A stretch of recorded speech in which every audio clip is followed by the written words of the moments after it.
En el trimestre que se desarrolló de julio a septiembre de este año, el índice medio de salarios evolucionó por encima del 5%, pero la inflación superó el 7%, lo que provocó una nueva caída del salario real. Las últimas cifras de desempleo muestran que superó el 9%, siendo mayor en mujeres y en el interior del país. A su vez, hubo una leve baja de la tasa de actividad a pesar de la sostenida reapertura de actividades justamente.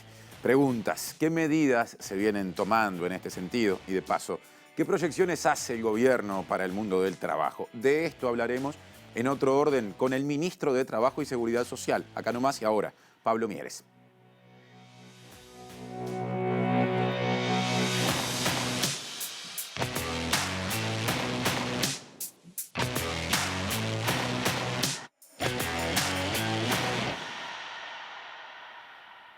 Buenas noches, pasan las 9 en todo el país y estamos otra vez en otro orden. Les dijimos ayer cuando nos despedimos, semana especial porque a las habituales ediciones de lunes y miércoles esta semana se les agregó una. La presente edición, día jueves, y visita a los estudios de TV Ciudad de un ministro, el ministro de Trabajo y Seguridad Social, Pablo Mieres. Pablo, bienvenido. Un gusto, encantado. Jornada larga, con mucha actividad, jornada de acuerdo ministerial por el estilo de conducción de la calle Pou. Tengo la impresión de que es un mecanismo que ha quedado a la sombra en comparación con otros momentos, otros periodos. Hay un tema de estilo y de posibilidades, pero regularmente se desarrolla más allá de la atención que le dé la prensa. ¿Cómo estuvo eso? Bien, bueno, se despachan asuntos, se conversa un poco, se plantean temas y seguramente uno de los puntos más de mayor atención hoy fue los nuevos datos que tenemos en materia de seguro de paro. Es el primer dato de octubre en materia de empleo, porque todavía no tenemos la información de la encuesta de hogares que saldrá, supongo yo, en un par de semanas. Entonces, de la encuesta de hogares que mide todo el mercado laboral, tenemos el dato de septiembre. Y ahora tenemos el dato de octubre de los seguros de paro que mide los trabajadores formales privados. Y que arroja, nos decía antes de empezar, digamos, con el programa, números positivos en el sentido de que en los dos rubros y por ende en el total hay una caída de la cantidad de personas en seguro de desempleo. Sí, en este mes se reduce un 12% la cantidad de trabajadores en seguro de paro.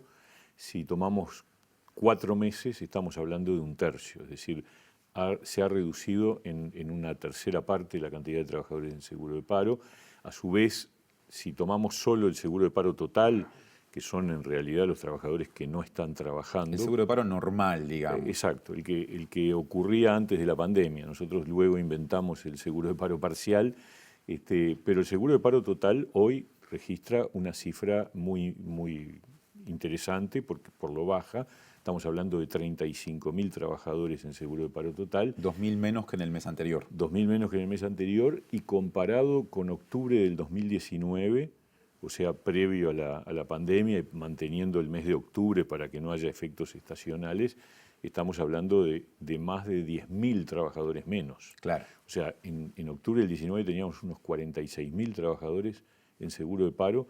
Ahora, octubre del 21, 35.000. En la modalidad normal. ¿Qué pasa con la otra? La otra también se redujo significativamente de 22.000 a alrededor de 16.000. Bajó más todavía. Bajó, sí, bajó de manera importante porque además nosotros a partir del 1 de octubre establecimos una restricción en cuanto a que, porque el seguro de paro parcial es un instrumento excepcional, es decir, es de uso por la emergencia sanitaria, por la pandemia, pero no es de carácter normal o permanente. Entonces, a partir del 1 de octubre se redujo la cantidad de sectores de actividad que podían mantenerlo.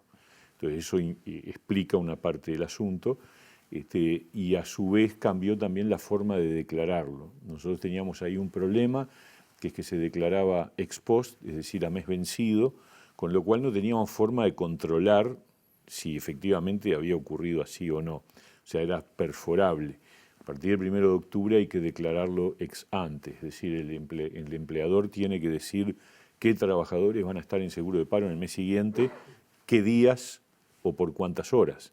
Eso nos permite controlar que no haya situaciones que no correspondan.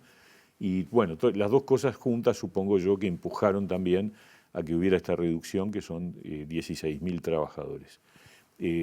Por lo tanto, uno mira con optimismo, porque estos números ya están alineados. Incluso si yo tomo los parciales, estamos sumando 51.000.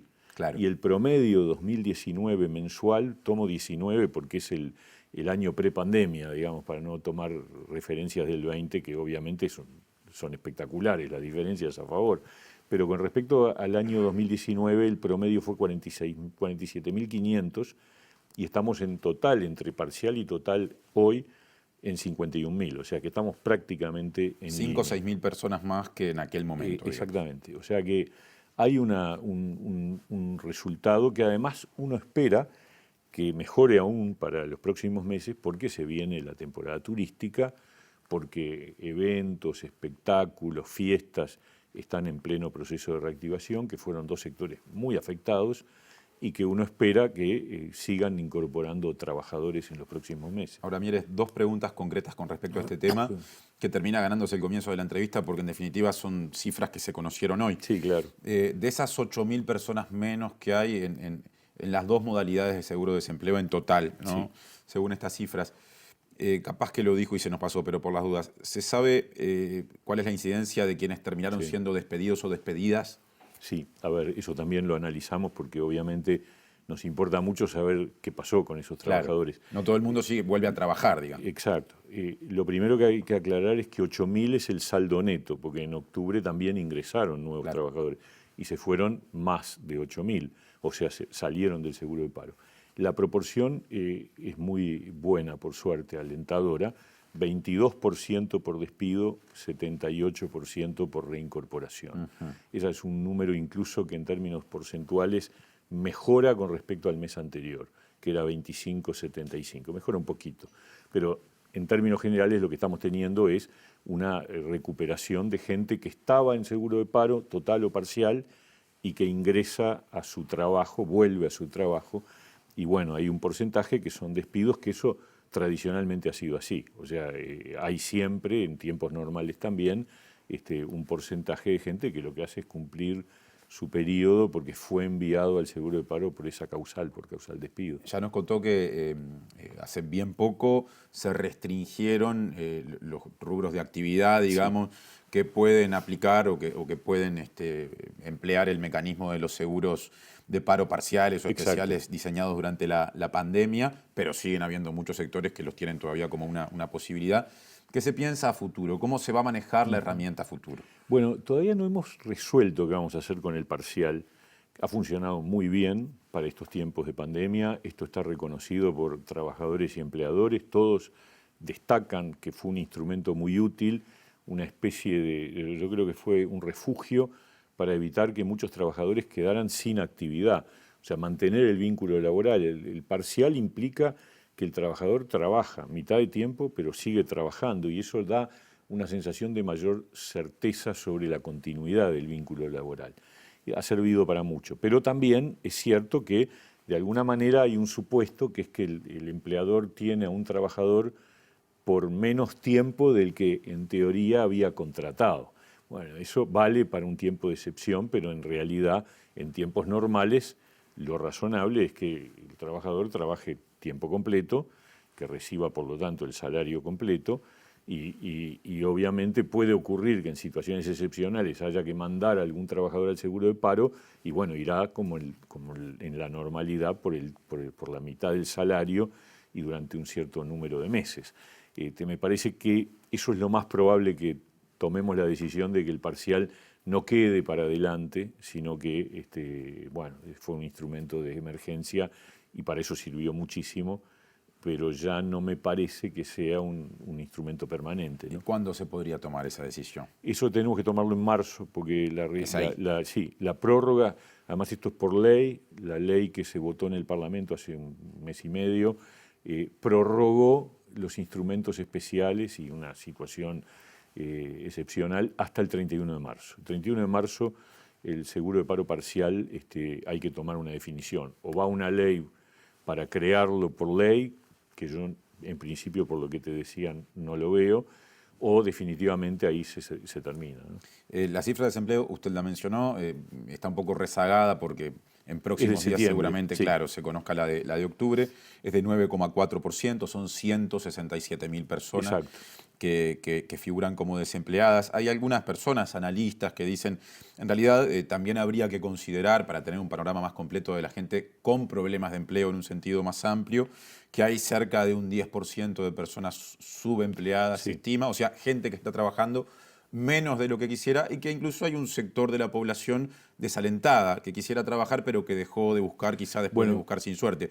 ¿Qué lectura hace al respecto? Sí, sobre lo último, yo creo que durante muchos meses del año pasado era un dato que uno intuía. Es decir, usted habló de desempleo subestimado en algún momento. El año pasado, sí. Ahora yo no podría hablar de eso, yo creo que definitivamente las cifras ya están en su nivel normal.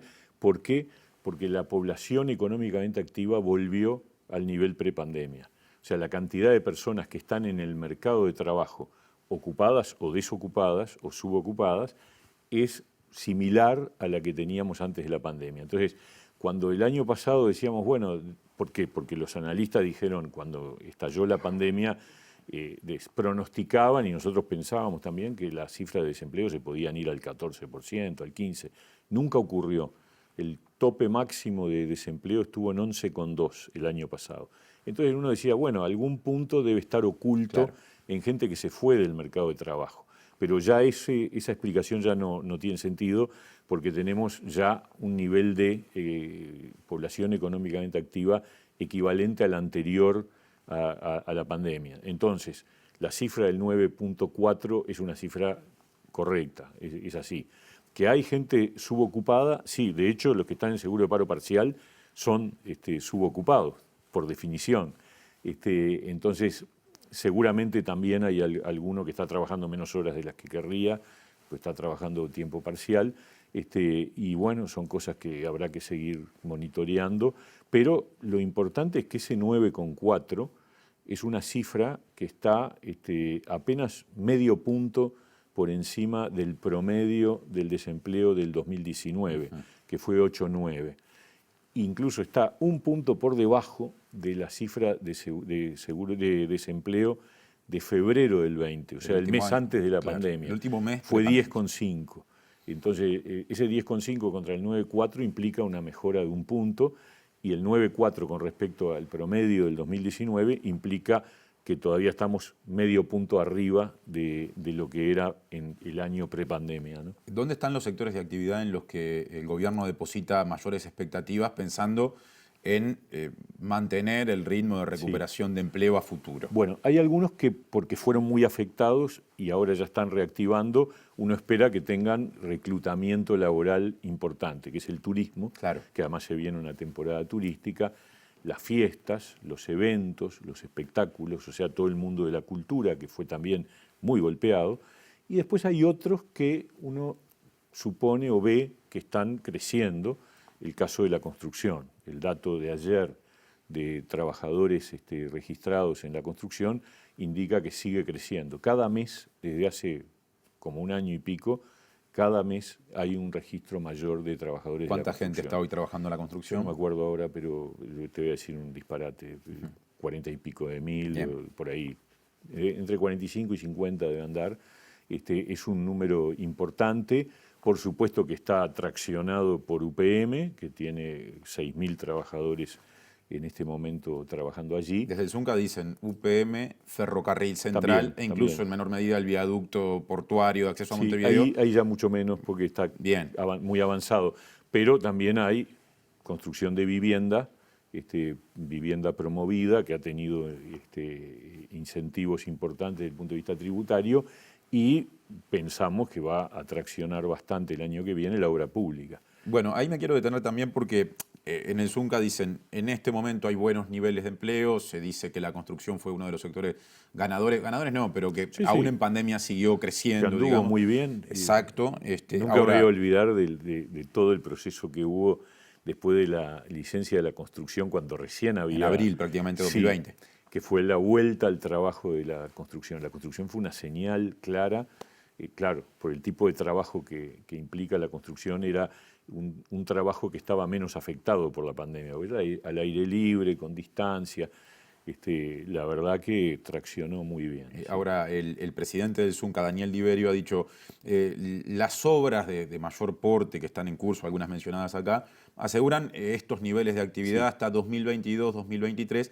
Nos preocupa lo que venga después. En general dicen, desde el Zunca, la infraestructura a nivel de carreteras emplea menos mano de obra. Es probable, Ahí sí. es muy importante la vivienda. Y bueno, el Zunca interpreta que no están dadas todas las señales en ese rubro como para emplear tanta gente. Bueno, ¿Cómo lo ve usted? No, yo creo que ha habido instrumentos de incentivo que han promovido el desarrollo de obras de vivienda que han crecido bastante. Esperemos que se mantenga en el tiempo.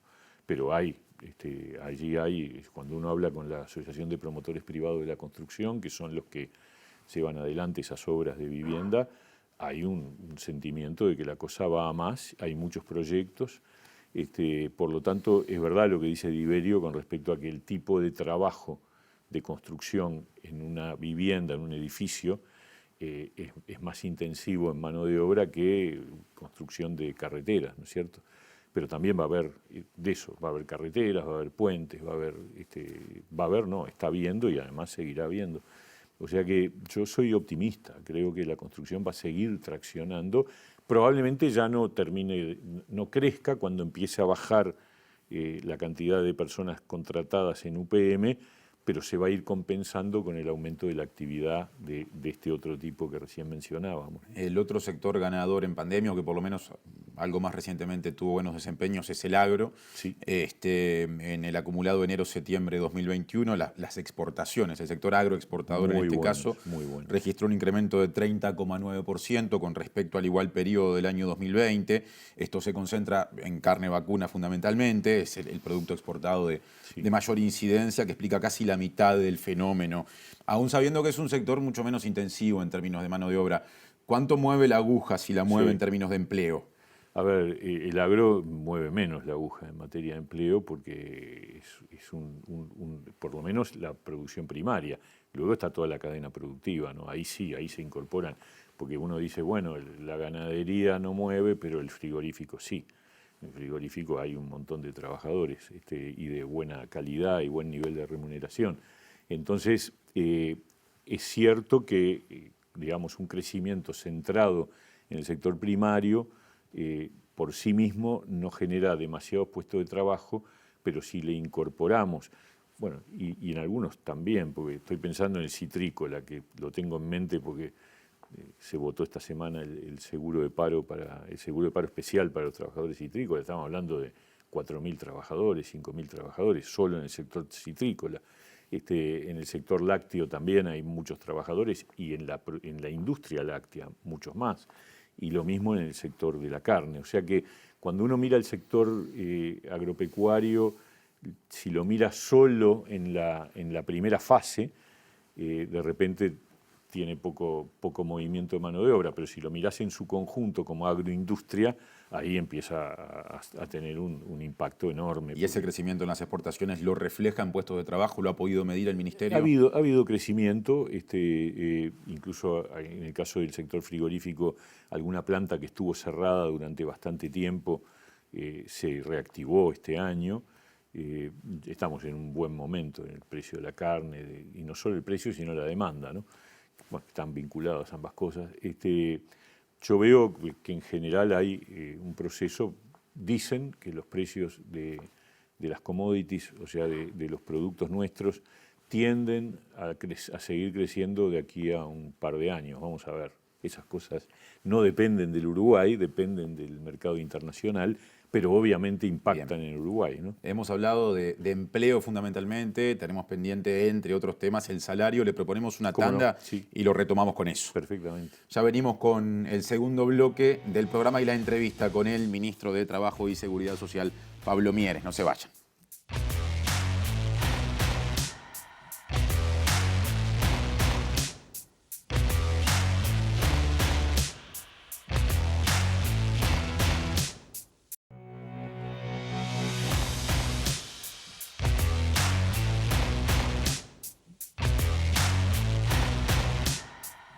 Segundo bloque En Otro Orden, estamos en la pantalla de TV Ciudad. Cuando fuimos a la tanda en el bloque anterior dijimos nos queda pendiente hablar del salario. Bueno, y de eso hablaremos justamente. Está en pleno desarrollo la 9ª ronda de negociación colectiva. Las pautas se conocieron a mitad de año, ¿no? Sí. Aproximadamente. Se distinguió allí distintas posibilidades según la situación de los sectores, ¿no? Hay un sector que se entiende ha sido más afectado por la pandemia, para el que se definió un año puente, ¿no? Con un único ajuste de 3%. Para el resto de los sectores, digamos, se hizo una división en los que la afectación fue menor, digamos, se hizo una división entre las microempresas, ¿no? Con un porcentaje de recuperación, sí, real de 1%, y las empresas pequeñas, medianas y grandes con un nivel de recuperación de 1,6% a 2023. Después quedará el resto de la recuperación pendiente para el final del periodo. Primer pantallazo, antes de meternos en esta cuestión de cuánto se puede recuperar, cuánto no, hay mucha discusión al respecto, de la marcha en sí de las negociaciones, ¿no? Sí. Usted ya está haciendo algunas evaluaciones de la cantidad, del Ministerio, de la cantidad de grupos que van camino al acuerdo a esta altura, sí, ¿no? ¿Qué se puede decir? A ver, tenemos un informe al día de hoy, obviamente todavía mañana, bueno, probablemente cosas que pasaron hoy no estén registradas.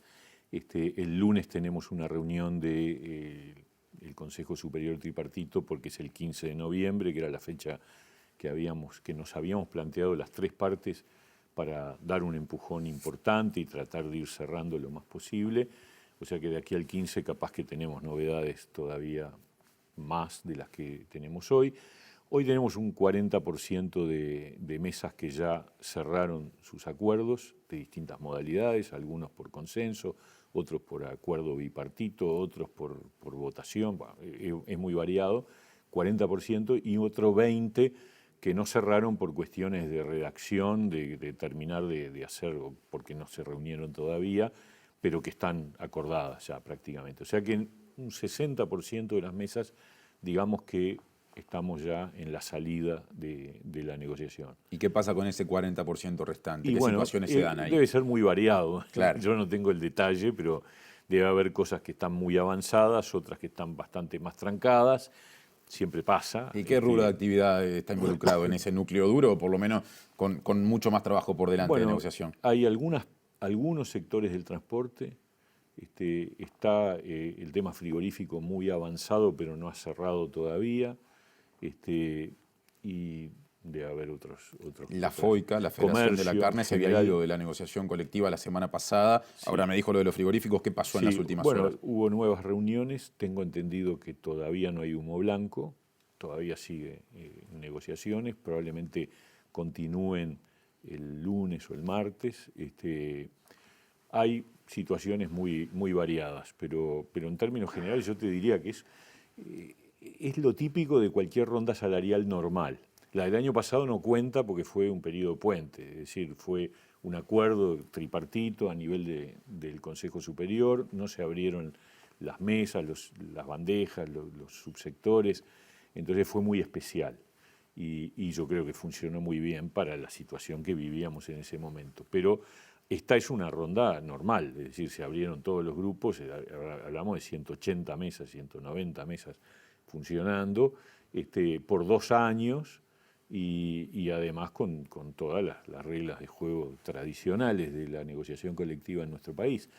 Y yo te diría que cuando uno mira lo que ha transcurrido, estamos hablando de mediados de noviembre, es razonable, el estado de avance no es un estado de avance menor que en otras oportunidades, tampoco fue más rápido, ¿no? Parece que es normal. El año pasado el salario cayó en términos reales algo más de un 4%, sí, 4,2% aproximadamente. Los sectores de actividad que a partir de esta ronda y hasta 2023 van a recuperar, según lo que ya explicamos, recuperarán entre 1 y 1,6%. Sí. Les quedaría pendiente para el final del periodo entre un 2,5 y un 3%, sí, en año y medio, final un poco más, año y 7, 8 meses de gobierno redondeando. ¿Es posible llegar al 100% de recuperación a marzo de 2025? Sí, es un compromiso del gobierno. O sea, nosotros habíamos comprometido cuando arrancó este gobierno que no iba a haber caída del salario real.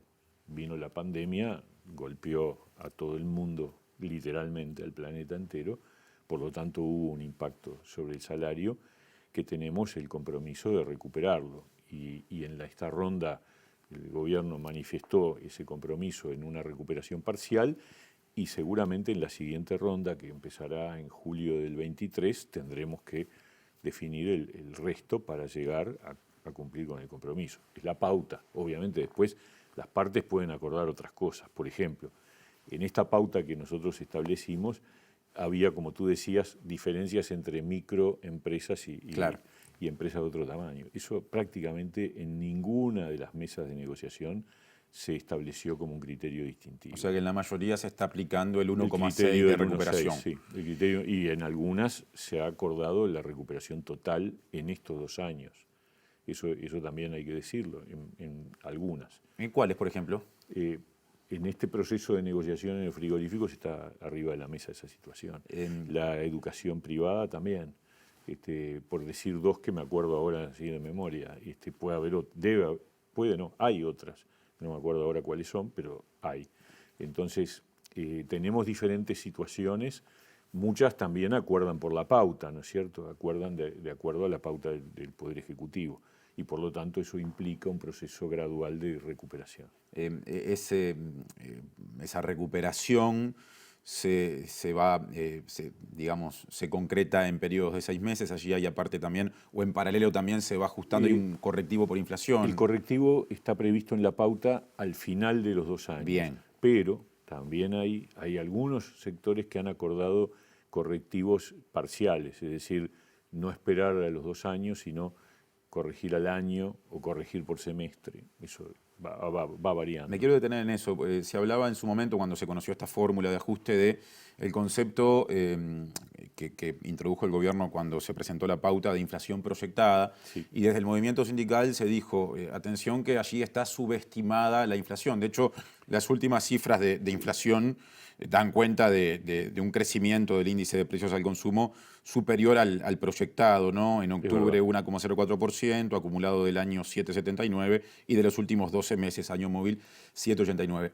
¿Cómo se maneja eso, que la inflación termine siendo superior a la proyectada? Sí, eso afecta en el corto plazo, pero corrige con el correctivo. Es decir, el correctivo lo que hace es asegurar que en el final o en cada periodo, según como se haya pactado en cada mesa, se va corrigiendo el desvío que eventualmente pueda tener la inflación, que efectivamente en este semestre, el primer semestre, está teniendo un desvío. O sea, la inflación que ha sido impactada por un fenómeno, muy variado, pero entre ellos hay una situación internacional. Hoy veíamos que Estados Unidos está teniendo un problema inflacionario importante, inédito en las últimas décadas, 6% de inflación está teniendo Estados Unidos. Esas cosas están fuera del control de la economía uruguaya, pero están impactando. Pero por eso el correctivo es clave, porque es una garantía de que, si se te disparó la inflación, vas a tener que aumentar el salario por encima de ello, ¿no? Por encima de lo que está pautado para igualar la inflación y garantizar la recuperación. Una de las características, se me ocurre que menos comentadas de la pauta presentada en su momento por el gobierno, es la que refiere a la empleabilidad. Sí. Es decir, que establece que la recuperación mediante correctivos de inflación puede no ser completa en sectores de actividad que presenten pérdida de puestos de trabajo al momento en el cual debe aplicarse ese correctivo. ¿Cómo se maneja eso? Porque en definitiva no está asegurado, por esto que acabo de decir, que en todos los sectores se recupere al nivel exacto de la inflación. Sí, de todas maneras, con el panorama que hace un rato vimos de empleo, yo diría que la probabilidad de que comparado 2021 contra el 2023, que haya un menor número de trabajadores en los sectores de actividad, no parece una situación posible, probable. Puede ser que ocurra en algún caso. Y aún en esos casos que ocurriera, enseguida empieza la siguiente ronda. Y uno de los puntos inmediatos va a ser qué hacemos con la diferencia, ¿no es verdad? O sea que yo creo que no va a haber problema, porque además incluso algunas de las mesas también no han, digamos, han sacado el criterio de la empleabilidad. O sea, han asumido pautas sin el componente de cuántos trabajadores va a tener cada sector al final del periodo. ¿Qué sector de actividad, algunos ya hablamos, están recuperando, presenta, de los no mencionados, problemas de empleo que podrían generar ese escenario de pérdida de puestos? Es muy difícil pronosticar eso porque puede haber situaciones en algún sector de actividad, pero el pronóstico que tenemos es de crecimiento de la economía. Y el pronóstico que tenemos entonces es que el empleo va a ir, digamos, ya está en una situación de recuperación con respecto al 2019, prácticamente igual, y si la economía continúa en el ritmo de crecimiento, se supone que va a ir creciendo el empleo. Quizás más lento, seguramente, más lento que el crecimiento económico, porque eso es un dato de todos los estudios que se han realizado sobre las crisis mundiales. Cuando ocurre una crisis mundial, la reactivación de la economía es más rápida que la del empleo. Y en cada crisis el empleo siempre reacciona más lentamente. Parecería que en Uruguay esta vez no es tan así, porque estamos, digamos, reaccionando bastante rápido. Pero uno espera que haya entonces un nivel de empleo que no tenga que aplicarse ese criterio que tú mencionabas correctamente. Pero puede pasar que en estos 2 años se incorporen tecnologías, avances que impliquen que el mismo trabajo se realiza con menos gente, y entonces ahí puede ser que tengamos ese tipo de situación. Por ahora no está planteado. Hemos hablado de los sectores que van a tener distintos niveles, pero que van a tener algo de recuperación salarial, aún sin compensar lo perdido el año pasado. Desde el momento en el que comenzó esta ronda hasta el año 2023, no hemos hablado tanto de los que están nuevamente transitando por un año puente, que reciben un único ajuste de 3%, de 3%, lo que es inferior a la inflación. Sin duda. Y venían de perder 4,5%. En el PIT-CNT, por ejemplo, la economista Alejandra Pico del Instituto Cuesta Duarte estima que pueden llegar a acumular pérdidas al cabo de este año puente de cerca de un 8% de salario, sí, en algunos casos. Esos sectores, ¿es razonable pensar, es realista decir que van a recuperar el salario al final del periodo? Bueno, nosotros tenemos el compromiso de ayudar a que sea así. Y son sectores que fueron muy castigados, ¿no? Son los que hablábamos hace un rato. Es el tema de los restaurantes, de los salones de fiesta, de los hoteles, de lo que fue las agencias de viaje, todo lo que de alguna forma estuvo prácticamente cerrado y volvió a estar cerrado este año, varios meses. El año pasado no funcionaron prácticamente.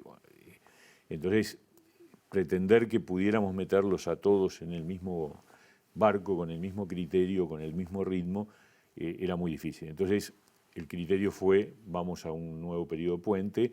Eso significa que en junio, si el 30 de junio se vence para ellos esta ronda, y vamos a abrir otra vez la negociación, y obviamente eso va a implicar recuperación, pero en el medio habrá transcurrido una temporada turística, se habrá reactivado mucho más también la cultura, y entonces habrá más espalda para que esos salarios ya no solo acompañen la inflación, sino que vayan recuperando el salario real, ¿no? ¿Qué porcentaje de trabajadores y trabajadoras están en los rubros comprendidos por el periodo puente? Bueno, a ver, déjame acordarme, pero aproximadamente, lo hablamos, ¿no? eso. Lo hablamos en su momento, hace como 3 meses.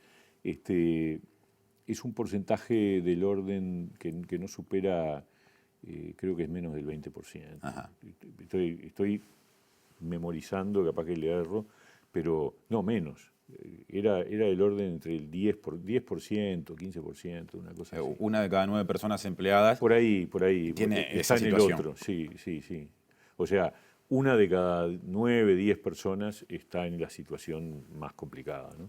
Sobre el cierre de la entrevista, no hemos hablado nada de seguridad social, no es solo ministro de Trabajo, y por estas horas la Comisión de Expertos en Seguridad Social va a entregar el documento con las recomendaciones, que serán un insumo no vinculante, pero sí que debe ser tenido en cuenta, por lo menos visto, antes de elaborar un proyecto de ley de reforma previsional. Primera pregunta, ¿qué rol va a tener el Ministerio de Trabajo y Seguridad Social en ese proceso que le compete al Poder Ejecutivo? Sí, nosotros vamos a tener que trabajar junto con OPP y seguramente con el Ministerio de Economía, que fuimos las 3 instituciones del Estado que estuvimos con gente que iba a la comisión de expertos. O sea, el director de Seguridad Social del Ministerio de Trabajo integró la comisión de expertos y lo mismo ocurrió con un representante de OPP y del Ministerio de Economía. Por lo tanto, en ese nivel tendremos que empezar a trabajar a partir de las recomendaciones, estudiarlas, analizarlas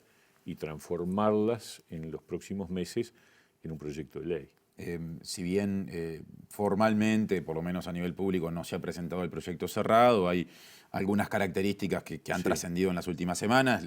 Lo que en general a nivel de la población más llama la atención o más interesa es la extensión de los años para la jubilación, de la edad jubilatoria. Sí. ¿Qué opinión tiene al respecto de esto de que va a haber que trabajar más para jubilarse unos 5 años más? A ver, primero, obviamente, todo hay que analizarlo a partir de tener el documento que va a estar pronto, creo que es mañana que se vota las recomendaciones. Entre las recomendaciones hay un planteo de que parece necesario correr la edad de retiro de los 60 a los 65 años. Si uno mira los números desde el punto de vista de la estructura demográfica del país, parece bastante evidente. Uruguay tiene una tasa de envejecimiento mucho mayor que otros países de América Latina y además la gente se mantiene en condiciones activas por más tiempo, en el mundo entero, pero particularmente en las sociedades desarrolladas y en el Uruguay. De hecho, la edad de retiro efectiva, o sea, cuando el momento en que la persona promedio en el Uruguay se retira, no es 60, es 62, 63 años. O sea que eso ya es también toda una señal de que en realidad, incluso cuando a la gente se le pregunta, ¿usted está de acuerdo que se mueva la edad de retiro, que se postergue la edad de retiro? La gente contesta que no. Pero cuando le preguntan, ¿y usted qué edad piensa que es la edad legal de retiro? Mucha gente dice 65 años. O sea que cree que ya es 65 años. Y por otro lado, la expectativa de vida de una persona de 60 y pico, 65 pongámosle, es una expectativa de vida de 20, 20 y pico de años, ¿no? Lo cual es bastante razonable. Por otra parte, la edad actual, que es la de 60, está desde hace un siglo. Y entre tanto ha transformado mucho la situación demográfica. Y además, bueno, hoy justamente estuve en un evento de un grupo que se llama Seniors, que trata justamente de dedicarse a la gente de la llamada tercera edad, más de 60, y lo que uno registra es que la gente llega mucho más activa y mucho más disponible para seguir realizando actividades que en el pasado a edades más largas.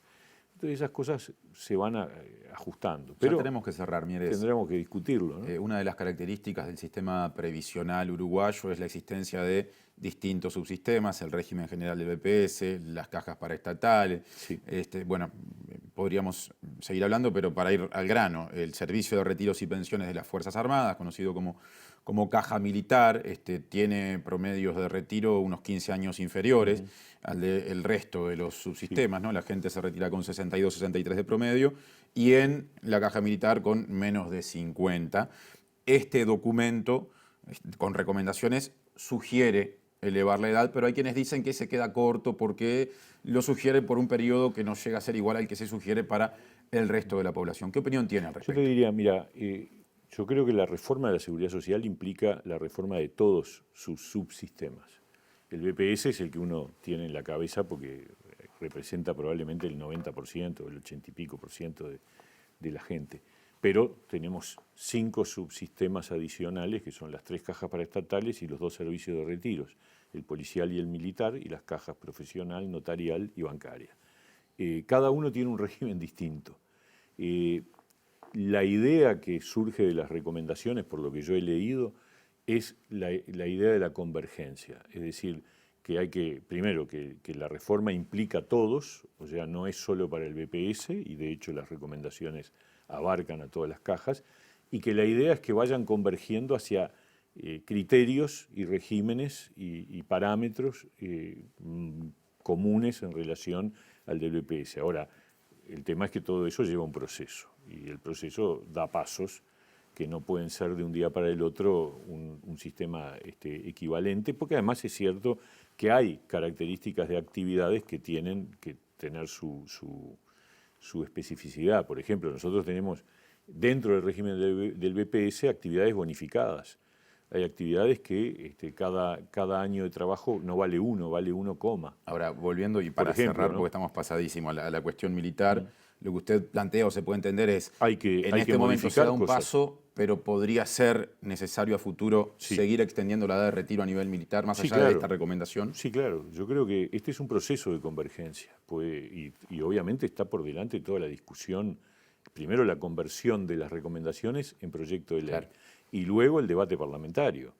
Me parece que más allá de que por ejemplo, el partido de oposición, el Frente Amplio, ya expresó a través de su mesa política un rechazo bastante fuerte a las recomendaciones, termina el último párrafo diciendo, bueno, esperamos que cuando llegue el proyecto de ley al Parlamento podamos establecer un diálogo buscando entendimientos. Pablo Mieres, gracias por la visita a En Otro Orden. Encantado. Hacemos una tanda y venimos para el último bloque con Julieta Núñez Tomás y un informe más.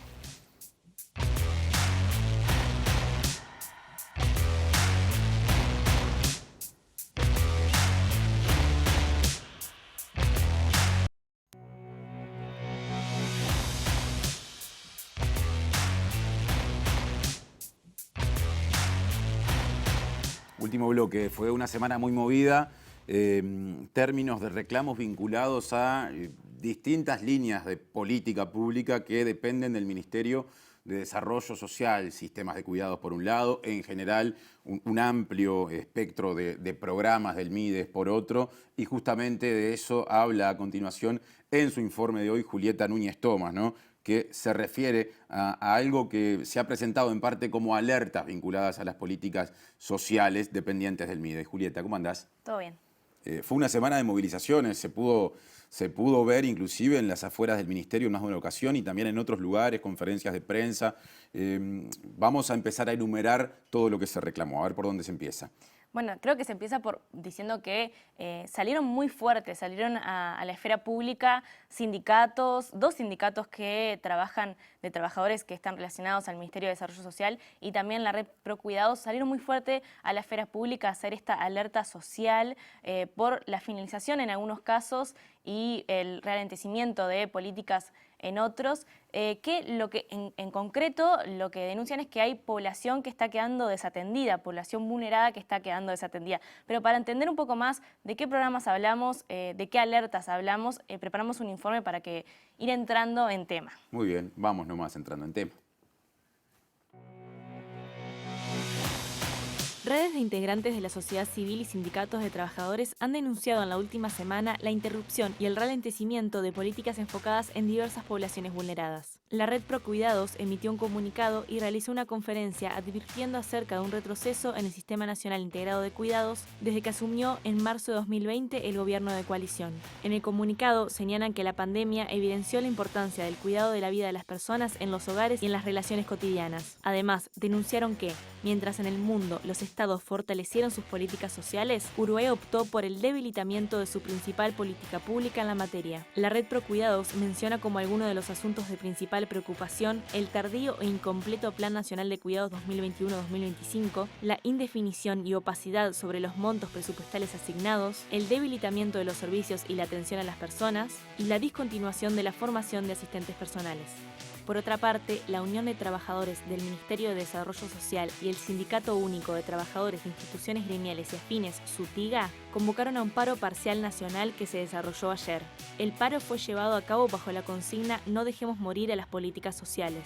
Los sindicatos denunciaban el cierre de 10 programas sociales que dejaron a población vulnerada desatendida y significaron la desvinculación de cientos de trabajadores. Los programas que fueron finalizados son Uruguay Trabaja, Jóvenes en Red, el programa de acompañamiento al egreso comunitario, el programa Primera Experiencia Laboral para Jóvenes, el programa Impulsa del INJU, la canasta de servicios que ayudaba a familias vulnerables a pagar los servicios básicos, el servicio de abordaje familiar y equipos territoriales de atención familiar ETAF, los ingresos a los dispositivos del sistema de cuidados, los ingresos de asistencia a la vejez y el SOCAT, un dispositivo orientado a la activación de redes territoriales de protección.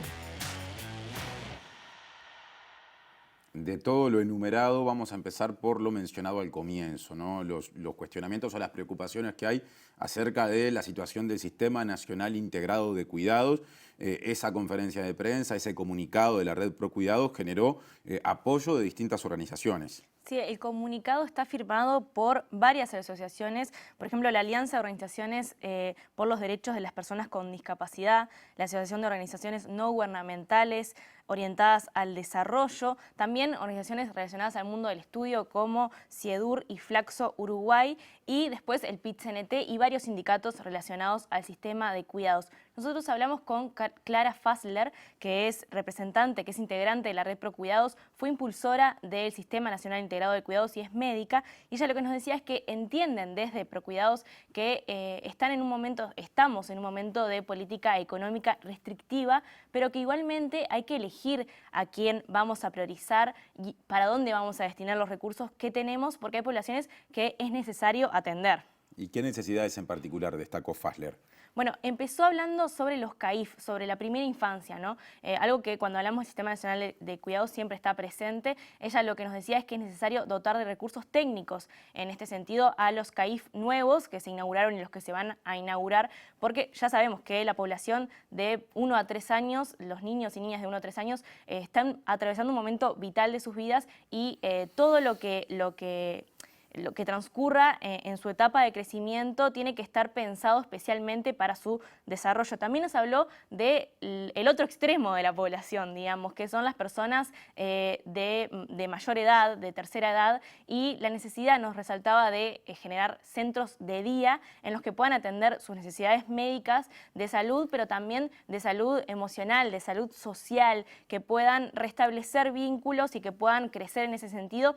Lo que nos señalaba Fassler es que la pandemia generó un deterioro muy grande en las personas de tercera edad, porque ya sabemos que fueron población de riesgo y que estuvieron muy aislados y que esto provocó situaciones de soledad extrema, y es necesario que esos vínculos se restablezcan y que puedan salir y así desarrollarse y pasar ese tramo de su vida de la mejor manera. Ella nos decía que la Red ProCuidados observó el trabajo de un centro de día en Juan Lacase y vio que los resultados eran increíbles. Y por otro lado nos habló también del Comité Consultivo de Cuidados, que está conformado por representantes del PIT-CNT, la academia, organizaciones sociales y también por prestadores privados de servicios de cuidados, y tiene como objetivo asesorar la Secretaría Nacional de Cuidados. Lo que nos decía Clara, que en este sentido no están pidiendo que se invierta dinero, que lo que necesitan es un cambio de actitud, porque el comité consultivo venía trabajando de manera muy estable anteriormente, y la escucha nos decía que estaba muy presente, que se habían incluso generado subcomisiones, o sea, excedieron el trabajo del comité porque había una necesidad de habitar ese espacio, había una necesidad de participar, y tiene este espacio la particularidad de que lo habita gente que trabaja directamente en el terreno. Entonces el aporte que tienen para este comité es fundamental, porque son las personas que están justamente en contacto. Y lo que sucedió no fue que se interrumpió, sino que se ralentizó su funcionamiento. Ajá. Antes se juntaban una vez por mes, ahora en los últimos 6 meses se citó solamente 2 veces, y esto va en consonancia con lo que decían en su comunicado de que la información impartida por las autoridades está llegando de forma parcial, fragmentada e irregular. Ahora, el MIDES presentó un plan de cuidados. Sí, este plan que mencionaban que había llegado de forma tardía, con más de 1 año de retraso, de hecho. La ley que creó el Sistema Nacional de Cuidados prevé unos plazos para presentar estos planes de acción, y en particular, este plan de acción llegó más de 1 año tarde. Tiene que ver con el cambio de ministro que sufrió el Ministerio de Desarrollo Social, pero también con otros cambios en la jerarquía y con esta falla de comunicación. Pero lo que tiene este plan, y nos decía Clara Fassler, es que no tiene objetivos, presupuesto ni cronograma, que es como un conjunto de buenas intenciones, pero sin saber cómo, ni cuándo, ni con qué recursos se van a llevar adelante los objetivos que se plantean. ¿Y qué dicen las organizaciones, en este caso la Red ProCuidados, con respecto a la variable presupuestal vinculada a una gestión a la que en general se le cuestiona desde la sociedad civil, desde estas organizaciones, un perfil que tiende al ahorro? Bueno, el ahorro en políticas sociales, lo que nos decía Clara, es que lo que genera es una consecuencia en el futuro, inevitablemente, ¿no? Cuando se ahorra en cuidados, estamos hipotecando una parte del desarrollo de nuestra sociedad. Ella nos dijo que si queremos un país que eduque, tenemos que tener un sistema de cuidados fuerte, ¿no? Porque cuando ahorramos en cuidados, estamos afectando a una porción de la población que es la que, de alguna manera, empuja el crecimiento, empuja esto que el gobierno viene hablando todo el tiempo, que es la reactivación económica. ¿Qué tipo de reactivación económica podemos tener? Lo que nos decía Clara, si no estamos pensando en los cuidados, que es una parte tan importante y que además en la pandemia creo que quedó más que en evidencia la necesidad de cuidados que tenemos. Además de las reivindicaciones vinculadas a cuidados, está el otro capítulo, ¿no? La movilización de los sindicatos vinculados al Ministerio de Desarrollo Social, que dicen hay 10 programas o que se cerraron o que están en proceso de o que se han desmantelado. Hay mucho para decir. Vamos a tratar de resumir parte de esos planteos. Se hicieron una movilización bastante importante, bastante fuera de lo común, así lo comentamos hoy con Lucía Labonora cuando hablamos, ella es secretaria general de la Unión de Trabajadores y Trabajadoras del MIDES, que lo que trataron de hacer es como romper un poco con la agenda que se le venía dando y poder salir a los medios con algo alternativo, porque denuncian esto como el velorio de las políticas sociales. Hablamos con Lucía en particular, en un primer momento hablamos sobre esto que es la incomunicación entre los trabajadores y las autoridades, algo que también de alguna manera nos decía Clara, y bueno, si te parece podemos ver el primer fragmento de lo que ella nos decía. Lucía Labonora, titular del sindicato de quienes trabajan en el MIDES. A nivel político no hay ninguna posibilidad de negociación política. Los sindicatos no estamos teniendo, y están además llevando adelante reestructuras. Hay muchos ingresos en el Estado y en particular en el Ministerio de Desarrollo Social, y todo eso es objeto de negociación colectiva y eso no se está cumpliendo. Por otro lado, todo lo que son procesos técnicos y escuchar al conocimiento profesional tampoco está sucediendo. Todos los anuncios en la prensa, parece que quienes trabajamos nos enteramos antes por la prensa y después llega hay que diseñar esto, y eso también es parte de que muchos programas se cierran y la respuesta no llega, ¿no? El ministro el otro día salió en Montevideo Portal a decir que que es injusto decir lo que estamos diciendo porque va a llegar una respuesta. Y en realidad el problema es que como el diseño no se arma, o sea, la política que está para llegar y para suplantar estas no se termina de armar porque parece que está en la idea de los jerarcas, pero no hay trabajo técnico detrás. Hay cuestionamientos digamos, las políticas impulsadas por la actual conducción del MIDES, pero también al manejo político del ministro Martín Lema. Sí, sí. Y ella hablaba sobre que hay una diferencia entre la administración de Bartol y la administración de Lema, que antes quizás no se corría a pagar tantos incendios como ahora, cuando tenía que ver, por ejemplo, con sueldos que no se pagaban, contratos que no se resolvían, pero que está habiendo todo un problema en lo que tiene que ver con las políticas y con el armado de esas políticas, y sobre el armado justamente de estas políticas que de alguna manera desde el sindicato del MIES, de trabajadores del MIES, denuncian que están teniendo un camino de arriba hacia abajo. Sobre eso también hablamos con Lucía, si te parece lo podemos ver. Muy bien, segundo capítulo.